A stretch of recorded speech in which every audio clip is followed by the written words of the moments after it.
সম্মানিত সুপ্রিয় দর্শক শ্রোতা দেশ ও প্রবাস থেকে যারা আমাদের সাথে সংযুক্ত আছেন, আমাদের ভিডিও দেখছেন অথবা শুনছেন, সবাইকে আন্তরিক প্রীতি ও শুভেচ্ছা জানিয়ে শুরু করছে আজকের প্রতিবেদন। বন্ধুরা, আজকের এপিসোডে আছে সুইট মিষ্টি একটা মেয়ে।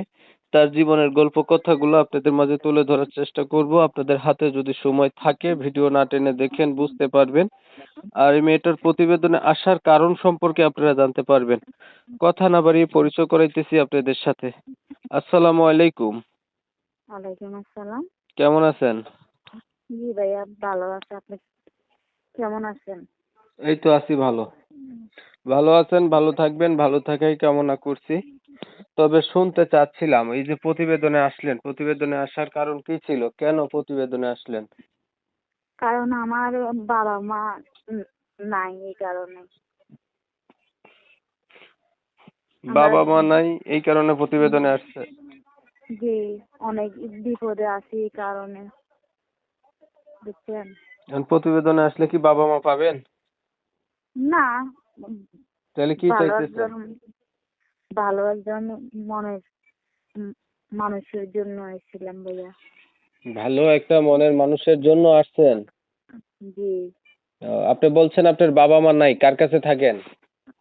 কারো কাছে থাকি না, আমরা দুই বোন। দুই বোন আপনারাই থাকেন? জি। আপনার বয়স কত? এই 18। বিয়ে হয় নাই?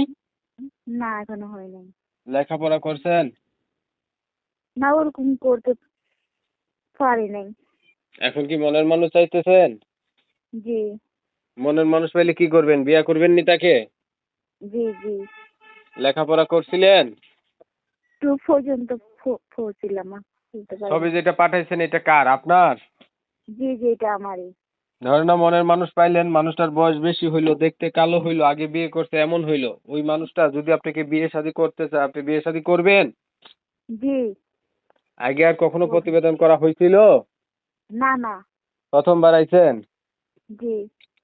ঠিক আছে, আপনি ভালো থাকবেন। আপনার বিষয় আমি ক্লিয়ার করে দেই। প্রিয় দর্শক শ্রোতা, শুনছিলেন এই যে কথা বলছিলাম, এই মেয়েটা দেখতে চমৎকার সুন্দরী, তবে ওনার সমস্যা হচ্ছে লেখাপড়া জানা নাই, দ্বিতীয়ত বাবা মা নাই, দুইটা বোন।